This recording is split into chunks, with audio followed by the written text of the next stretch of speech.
हमारा ultimate goal learning ही है, फिर भी हम जानना चाहते हैं क्या सही रहेगा। इसलिए दोस्तों इस वीडियो में मैंने बुक समरी देखना या फिर बुक रीड करना सही है, साइंटिफिक और हॉनेस्ट रीजन को कंपेयर करके ये वीडियो बनाया है। दोस्तों इस वीडियो के लास्ट में जो फैक्टर मैंने एक्सप्लेन किया है उसी को इस वीडियो के अंत में मैंने टेबुलर फॉर्मेट में बताया है, जिसमें हर एक फैक्टर को कुछ मार्किंग दिया है, तो आपको भी क्लियरिटी हो जाएगी what is best for me. मैं चाहता हूँ कि आप इस वीडियो को पूरा देखें और सच में इस वीडियो में आपको बेस्ट लर्निंग मिलने वाली है। नमस्कार दोस्तों, मैं पवन शेट्टी आपका इस YouTube चैनल में स्वागत करता हूं। तो चलिए शुरुआत करते हैं। Reason number 1, crucial factor about the book, that is stickiness. अगर कोई भी हमें बुक अच्छी लगती है तो हम उसे बाय कर लेते हैं और उसे आधा अधूरा पढ़ के छोड़ देते हैं, और ऐसा मेरे साथ भी बहुत बार हुआ है। अगर मैं गलत नहीं हूँ तो ये सब के साथ भी हुआ है। इसका मेन रीजन है कि स्टिक रहना, मतलब बुक पढ़ते समय हमें कमिटेड रहना पड़ता है, स्टिक रहना पड़ता है। बुक पढ़ने के लिए स्टिक रहना धीरे धीरे हैबिट से आ जाता है, पर मैक्सिमम टाइम पे ऐसा ही सबके साथ होता है और ये सबसे बड़ा पंगा है बुक पढ़ते समय, और हम बुक पूरा नहीं पढ़ पाते। अगर मैं वीडियो देखने की बात करूँ तो 5 से 15 मिनट तक कोई भी हमें बुक समरी वीडियो देखना हमें पॉसिबल है, इसलिए हम बुक समरी को स्टिक कर सकते हैं 5 से 15 मिनट तक। If you are able to stick for more duration then book reading possible है, पर कुछ नहीं से बेहतर है बुक समरी देखना। Point number 2, core content. देखिए ये बात मैं एक्सपीरियंस से शेयर करता हूँ। कोई भी अगर कंसेप्ट, प्रिंसिपल या फिर टैगलाइन या फिर कोर्स अगर मैं पढ़ता हूँ तो उसका मीनिंग मेरे लिए, मेरे नॉलेज लेवल, अंडरस्टैंडिंग लेवल और मेरे एक्सपीरियंस से उसका मीनिंग मुझे समझ में आएगा। पर उसी कंसेप्ट, टैगलाइन या फिर कोर्स का मीनिंग आपके लिए आपके नॉलेज लेवल, अंडरस्टैंडिंग और एक्सपीरियंस लेवल के हिसाब से कुछ अलग भी हो सकता है। इन जनरल मैं बताना चाहता हूँ कि अगर आप खुद बुक रीड करोगे तो इसका मीनिंग आपको झट से समझ में आएगा, पर वही कंसेप्ट को किसी क्रिएटर ने उनके नॉलेज और अंडरस्टैंडिंग लेवल से एक्सप्लेन किया होता है या फिर समझाया होता है। इन शॉर्ट, जो कोर कंसेप्ट या फिर कोर प्रिंसिपल को अंडरस्टैंड और एक्सप्लेन करने में शायद गड़बड़ी हो सकती है, इसलिए बुक रीडिंग करना कोर कंसेप्ट को अंडरस्टैंडिंग करने के लिए बेहद इंपॉर्टेंट है। Point number 3, feeling of accomplishment. कोई भी बुक रीड करने में हमें बहुत पेशेंस लगता है और ये बात 100% सही है, पर बुक रीड करने से जो हमें सेंस ऑफ अकम्प्लिशमेंट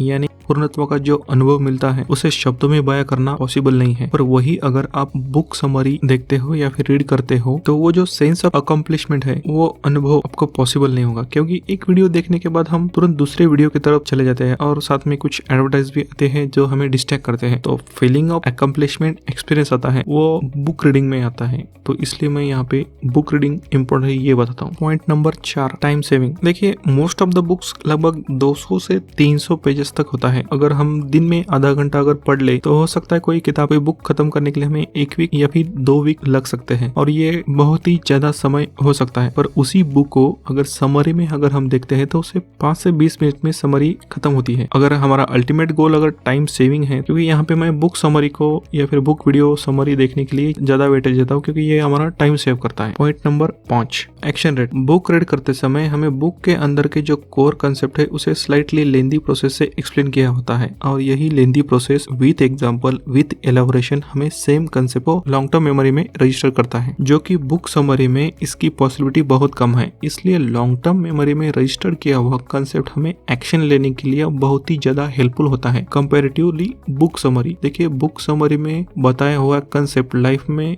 एक्शन लेने की संभावना होती है, पर वो बहुत कम होती है, इसलिए मैं यहाँ पे बुक रीडिंग करने के लिए ज्यादा वेटेज देता हूँ। दोस्तों मैंने यहाँ पे 5 फैक्टर एक्सप्लेन किया है, यहाँ पे मैं आपको इससे थोड़ा टेबुलर फॉर्मेट में एक्सप्लेन करने की कोशिश करता हूँ। देखिए यहाँ पे मैं एक फैक्टर लिखता हूँ, यहाँ पे बुक समरी और यहाँ पे बुक रीडिंग, इन दोनों को कंपेयर करते हैं। देखिए फैक्टर में मैंने 5 फैक्टर लिख देता हूँ। 5 फैक्टर में अगर 100 मार्किंग को डिवाइड करता हूँ तो हर एक के 20 मार्किंग आता है, तो उस हिसाब से मैं देखिए हर एक फैक्टर को मैं 20 मार्किंग से उसको एक्सप्लेन करूंगा। देखिए जैसे कि यहाँ पे क्रूशियल फैक्टर बताया है बुक समरी और बुक रीडिंग में स्टिकीनेस, जो कि 0% है बुक रीडिंग में और बुक समरी में 20% है। कोर कंसेप्ट की बात करो तो हमें कोर कंसेप्ट अंडरस्टैंड करने के लिए बुक रीडिंग में हमें ज्यादा अंडरस्टैंडिंग हो सकती है, ज्यादा कोर कंटेंट मिल सकता है, इसलिए यहाँ पे मैं 20 मार्क देना चाहता हूँ। और जो बुक समरी है यहाँ पे कंसेप्ट हमें अंडरस्टैंड हो सकते हैं, और इसलिए मैं यहाँ पे 0 तो नहीं दूंगा और 20 या फिर 20 नहीं दूंगा, पर यहाँ पे मैं 10 मार्किंग दे सकता हूँ। तीसरा फैक्टर आता है हमारा फीलिंग ऑफ अकम्प्लिशमेंट। यहाँ पे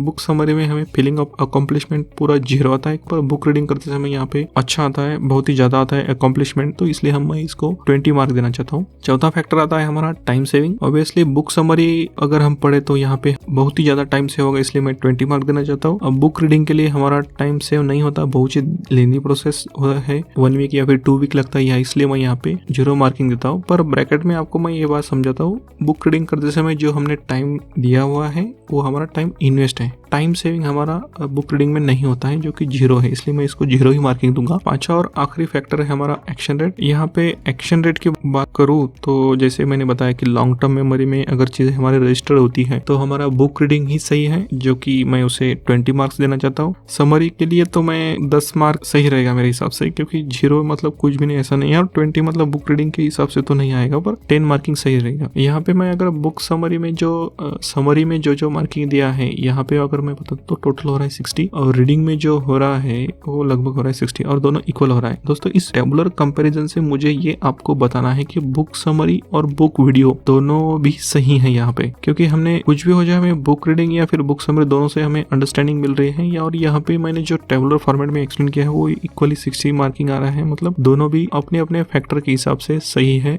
इक्वल है। इस वीडियो में बताए हुए मैंने 5 फैक्टर जो एक्सप्लेन किए हैं उससे आपको क्लियरिटी आई होंगी कि दोनों भी इक्वल है और दोनों भी सही है यहाँ पे बुक रीड करना या फिर समरी देखना, because our ultimate goal is learning. अगर आप इस वीडियो में बताए हुए सभी फैक्टर और जो मैंने कंपैरिजन किया है और जो मार्किंग आया है उससे अगर आप सहमत हो तो प्लीज कमेंट में मुझे यस टाइप कीजिए, जिससे मुझे हौसला मिलेगा। और आपका कुछ भी राय होगा इस वीडियो के बारे में तो मुझे कमेंट करके जरूर बताएं, जिससे मुझे भी क्लैरिटी आएगी। आप बुक पढ़ते रहिए और बुक समरी देखते रहिए। तो मिलते हैं अगले वीडियो में, तब तक के लिए धन्यवाद, थैंक यू।